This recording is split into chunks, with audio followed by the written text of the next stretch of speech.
आज आप दिल्ली दरबार आए हैं। दिल्ली दरबार अपने आप में पूरे डाल्टनगंज को समेटने के लिए तैयार है, क्योंकि गांधी उद्यान पार्क में दिल्ली दरबार जब से आया है रौनक बढ़ गई है।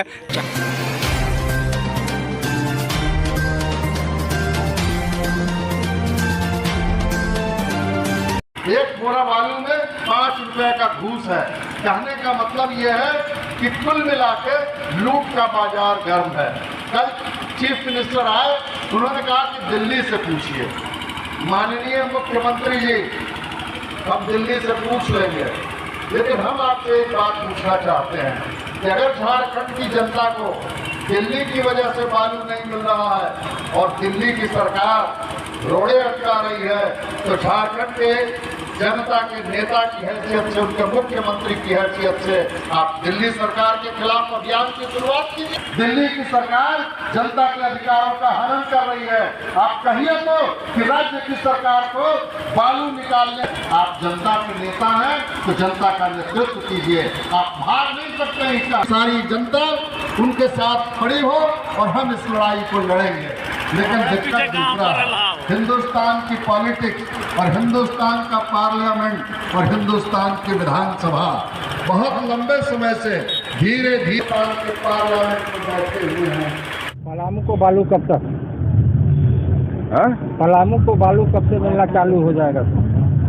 बालू, गिट्टी और ईटा, ये सब कोयला लोहा का बात यार दिल्ली वाले लोगों से करो ज्यादा। सर, बालू को लेकर कल सीएम से सवाल किया गया तो उन्होंने बोला कि दिल्ली वालों से पूछे। तो आखिर दिल्ली वालों से क्या पूछे, ये आपको भी जानकारी है, थोड़ा इसे विस्तार। देखिए, बालू का जो सवाल है, छोटा सवाल है। छोटा सवाल जब मैं कह रहा हूँ तो कहिएगा कि इतना बड़ा रैली क्यों कर रहे हैं। छोटा सवाल से मतलब यह है कि इस देश के अंदर बालू के अलावा भी सारे संसाधनों की लूट हो रही है। और कोर्ट कचहरी का जहाँ तक मसला है, अभी हमने बातचीत के क्रम में कहा कि पूरे हिमाचल के अंदर जो भूस्खलन आया वह पर्यावरण के कानूनों के उल्लंघन की वजह से आया। न वहाँ कोई एनजीटी है, न वहाँ कोई रोक है। भरमाना में चले जाइए, सीमेंट की फैक्ट्रियां यहाँ से वहां तक, बिलासपुर तक आपको मिल जाएंगे। तो कहने का गर्ज यह है कि सारा कायदा, सारा कानून इस देश के गरीब के लिए है। गरीब आदमी अगर जैसे साइकिल पे बालू लाके किसी तरीके से अपना मकान बनाए तो उसको पकड़िए, जेल में डाल दीजिए, उससे पुलिस वाले 5-10 रुपया ऐंठ लें। बड़े लोग जैसे बड़े पैमाने पर बालू की ढुलाई करें और पुलिस को पता भी नहीं चले, तो बालू को देखते देखते ही लोगों ने एक कमोडिटी में कन्वर्ट कर दिया। बालू जो फ्री में मिलता था, आज 5,000 रुपया में ट्रेलर मिल रहा है। ऐसे ही पानी को देखिए, लोगों ने देखते देखते कमोडिटी में कन्वर्ट कर दिया। पानी रेलवे स्टेशन पे सब जगह पहले मिला करता था, सारे रेलवे स्टेशन का टोटा आपको बंद मिलेगा और आप बोतल का पानी खरीदने के लिए बाध्य हैं।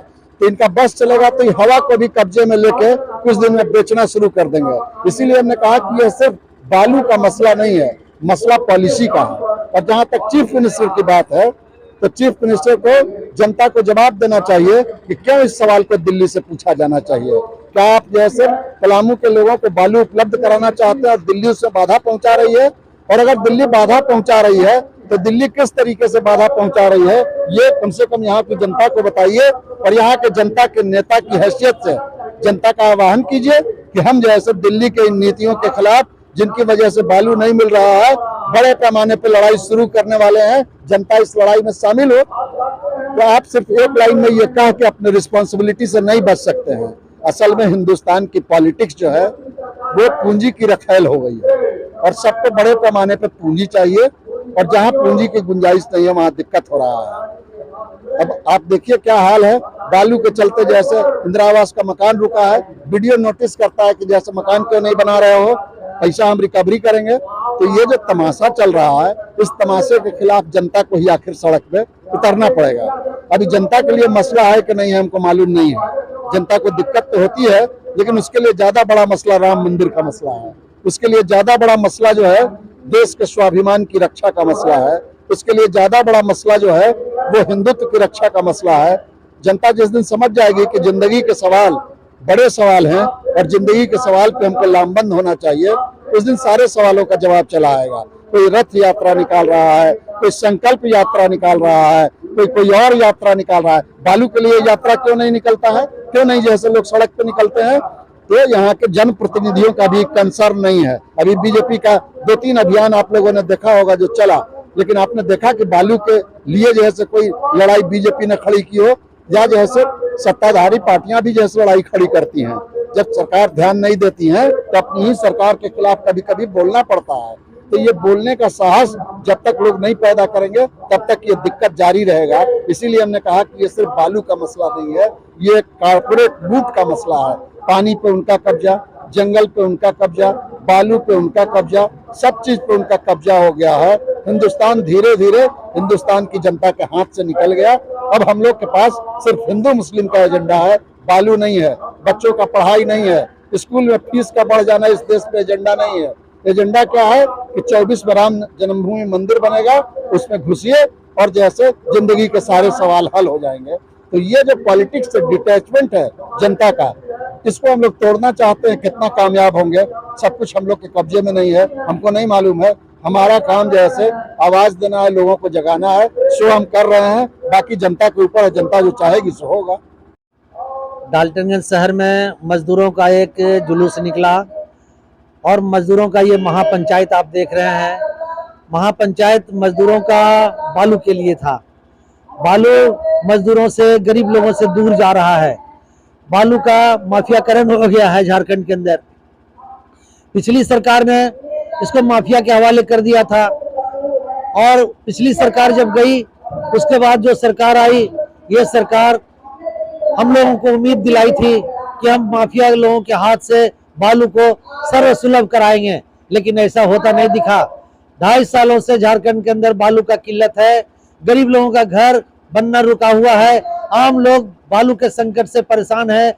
मजदूर पलायन के शिकार है। लाखों लाख मजदूर झारखंड से बाहर चले गए बालू के संकट के कारण। क्या सरकार को ये पता नहीं है? सरकार को सब बात पता है, लेकिन उसके बाद भी सरकार चुप है। हम लोग चाहते हैं सरकार अपनी चुप्पी तोड़े। हेमंत जी अपनी चुप्पी तोड़ करके बालू को सर्वसुलभ कराएं। नहीं कराएंगे तो हम लोग चुप नहीं बैठेंगे। हम लोग किसी भी हालत में शांत नहीं रहेंगे। हम लोग सरकार का नींद हराम करेंगे और हम लोग छठ तक मोहलत देते हैं। यदि सरकार छठ तक बालू के अस्थायी समाधान, बालू संकट का अस्थायी समाधान नहीं करती है तो हम लोग छठ के बाद हम लोग रोड जाम करेंगे, शहर जाम करेंगे। शहर के अंदर सरकार के साथ विधि व्यवस्था का संकट खड़ा करेंगे और उसके बाद भी सरकार नहीं मानेगी तो हम लोग गिरफ्तारी देकर जेल जाएंगे। लेकिन बालू, जल, जंगल, जमीन हमारा है, इसको हम किसी माफिया के हवाले जाने नहीं देंगे। यदि सरकार इस पर अपनी चुप्पी नहीं तोड़ेगी तो सरकार का चुप्पी तोड़वाएंगे। इसी संकल्प के साथ हम लोग आज महापंचायत लगाए थे और महापंचायत के बाद स्पष्ट तौर पर ये घोषणा करेंगे कि छठ तक हम लोग इंतजार करेंगे। छठ के बाद हम लोग सड़क पे उतर करके सड़क जाम करेंगे और जिला प्रशासन के सामने विधि व्यवस्था का संकट खड़ा करेंगे। धन्यवाद। क्या है धरना, थोड़ा बताइए। बालू जो है एक बहुत बड़ा मुद्दा और झारखंड के पलामू क्षेत्र में ही नहीं है, पूरे झारखंड में है। और ये बालू जो है माफिया के हाथों में सरकार इसको बेच दिया है और इसके खिलाफ में एक तिहाड़ी मजदूरों ने एक बीड़ा उठाया है यहाँ से, पलामू से, डाल्टनगंज से। इसको पूरे झारखंड में फैलाना चाहिए। राजीव जी शुरुआत किया है, उसको फैलाएंगे। मैं दूसरी बात ये कहना चाहता हूं कि दूसरा एक मुद्दा, बहुत बड़ा मुद्दा आज झारखंड में भी आ गया है। पूरे हिंदुस्तान में है लेकिन झारखंड में भी आ गया है। झारखंड के तमाम घरों में सर्वे हो रहा है और तमाम जगहों में, क्योंकि हम बिजली यूनियन चलाते हैं, हम बिजली यूनियन के प्रदेश अध्यक्ष हैं और AITC के भी हम सेक्रेटरी हैं झारखंड के, तो उस मुद्दों पर हम लोग उसका विरोध कर रहे हैं। लेकिन बिजली मजदूर, बहुत मुट्ठी भर बिजली मजदूर के विरोध करने से रुकेगा नहीं। यहाँ के मुख्यमंत्री जी भी बिजली मंत्री हैं और तमाम घरों में जब प्रीपेड स्मार्ट मीटर लग जाएगा तो आप जानते हैं कि मोबाइल के रात में आप कहिए तो बंद हो जाएगा। ठीक है, बात हम नहीं करेंगे सुबह तक, लेकिन रात में हमारा बंद हो जाएगा तो फिर आप सवेरे सुबह तक 8 बजे तक जब तक दुकान नहीं खुलेगी, या फिर जैसे कि रिचार्ज होता है दुकान में उसी तरह से रिचार्ज करना शुरू हो जाएगा। मैंने यहाँ के तमाम सरमायादारों को, यहाँ के तमाम जो हिंदुस्तान का जो बड़े बड़े कैपिटलिस्ट हैं उनको हाथों में देने के लिए ये सरकार की नीति है।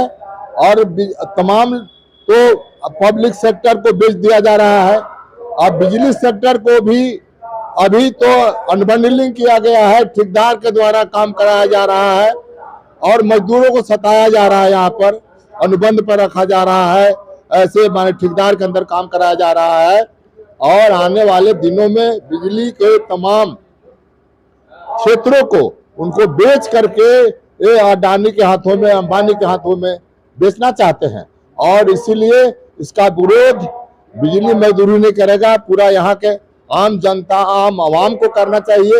दिहाड़ी मजदूर एक शुरू किया है, इनको एक मुद्दा हम दिए हैं कि आप रांची में आप प्रोजेक्ट भवन के समय समक्ष आप कीजिए।